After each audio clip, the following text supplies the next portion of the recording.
Salut à tous, c'est Pang Dacheno, bienvenue sur cette vidéo qui aujourd'hui va parler de devenir riche. C'est assez intéressant de regarder mon Facebook américain sur lequel je n'ai que des contacts US et la plupart du temps c'est des coachs, c'est des thérapeutes ou c'est des entrepreneurs. Et ce que je trouve à chaque fois marquant par rapport à celui que j'ai en France, c'est à quel point les pubs et les personnes sont constamment en train de parler d'argent. Alors on sait que culturellement, nous sommes un pays catholique où l'argent est plus tabou qu'un pays protestant où l'argent c'est normal et au contraire, il faut devenir si possible riche. Il est intéressant du coup d'observer à quel point ça va impacter autant dans le milieu de l'accompagnement que dans tous les business de coaching. Et tout le monde vend son marketing pour devenir riche, parfois plus que devenir heureux. Alors, je comprends complètement que l'argent fait le bonheur. Il n'y a pas de souci là-dessus. Ça ne veut pas dire que ça sera un bonheur absolu, mais en tout cas, ça va permettre d'enlever une certaine pression physique, psychique, émotionnelle à certains moments.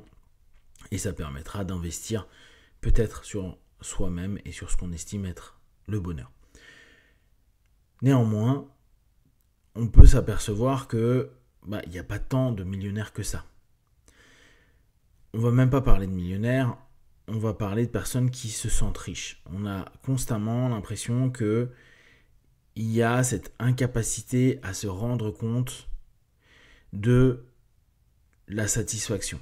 On revient à cette notion de contentement, cette volonté constante d'avoir plus, ce côté challengeant à dire j'aurai encore et encore et encore, éloigne beaucoup de personnes de cette notion toute simple de pouvoir se dire là ça suffit, là je suis satisfait, là je suis content.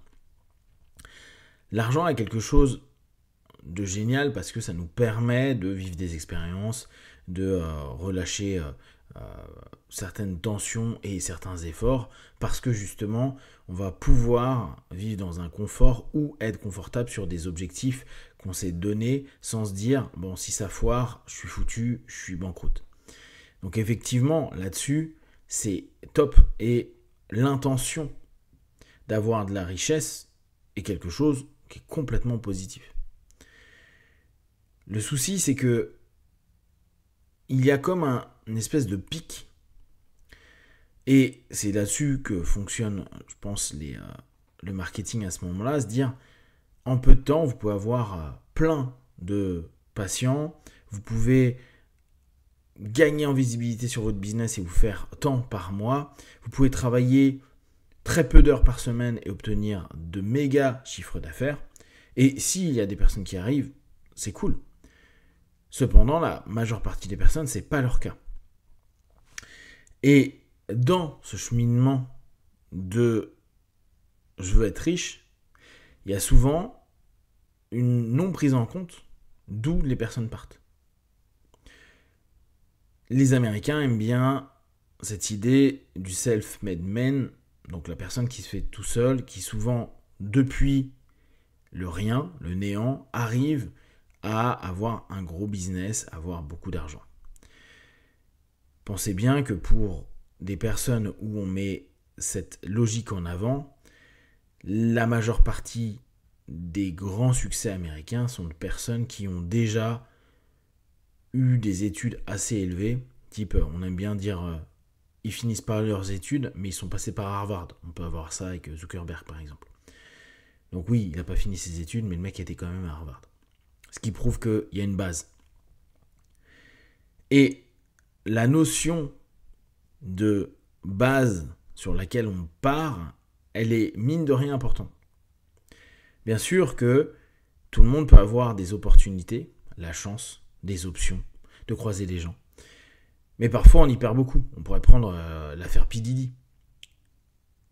Des gamins qui veulent avoir du succès dans du hip-hop, avoir de l'argent, être reconnus, vont être limite dans de la prostitution parce que à un moment donné, il y a des personnes qui se disent tiens, je vais pouvoir exploiter, utiliser.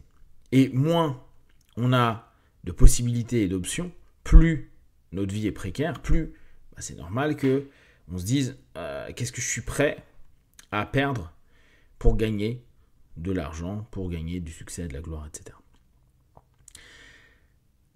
Prendre en compte d'où on vient, c'est un peu comme quand on fait un accompagnement.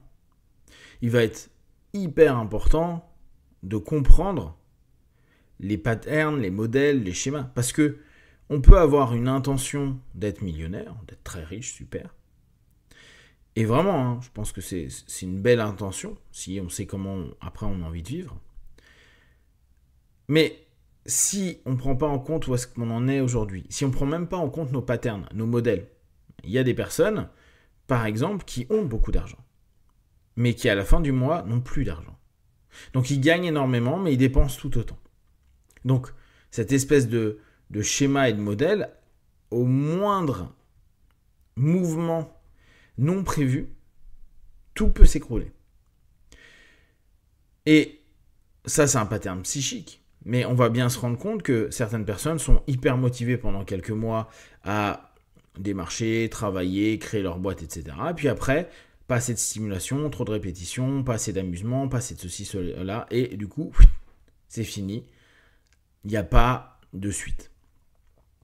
Donc, bien sûr, les gens qui proposent leur formation, eux, gagnent de l'argent sur des gens qui veulent gagner de l'argent.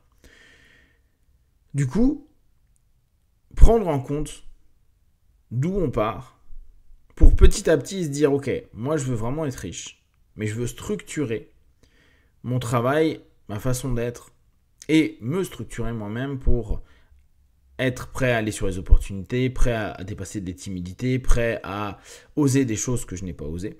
S'interroger sur soi. S'interroger et, si possible, travailler sur certains aspects. Prendre en compte l'ensemble des éléments qui nous constituent. Par exemple, on peut avoir tendance à procrastiner, ou on peut avoir tendance à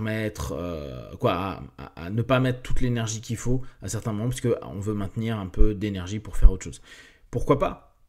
Et ça ne veut pas dire du tout qu'il n'y aura pas capacité de gagner de l'argent. Le tout, c'est avoir suffisamment conscience de ce que l'on est, ce que l'on a, ce que l'on peut, pour commencer à se dire, ok, cet objectif, j'aimerais l'avoir.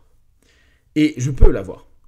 Parce que le fantasme de « et si j'étais riche ?» et si ça marchait ne vaut pas le « ok, je me connais suffisamment, là j'arrive à faire ça, ça j'y arrive pas, peut-être que là je vais devoir demander de l'aide, peut-être que je vais devoir trouver des personnes qui ont plus d'expérience, peut-être. Plutôt que de m'acheter la formation ou aller à ce stage X ou Y vendu par un gars qui a réussi.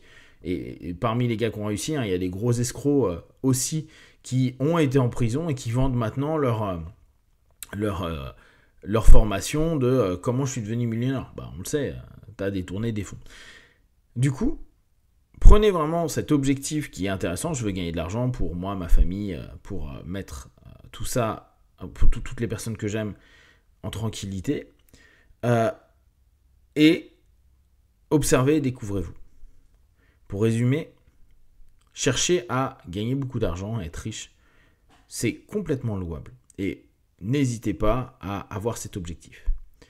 Cependant, prenez attention à tout ce qui va vous vendre du rêve à, en quelques séances ou avec ma technique, ma méthode ou avec ma formation, vous allez devenir riche. Prenez d'abord en conscience ce que vous êtes. Vos modèles, vos schémas, vos automatismes, vos habitudes de fonctionner, de penser, de travailler, pour savoir sur quelle base vous partez.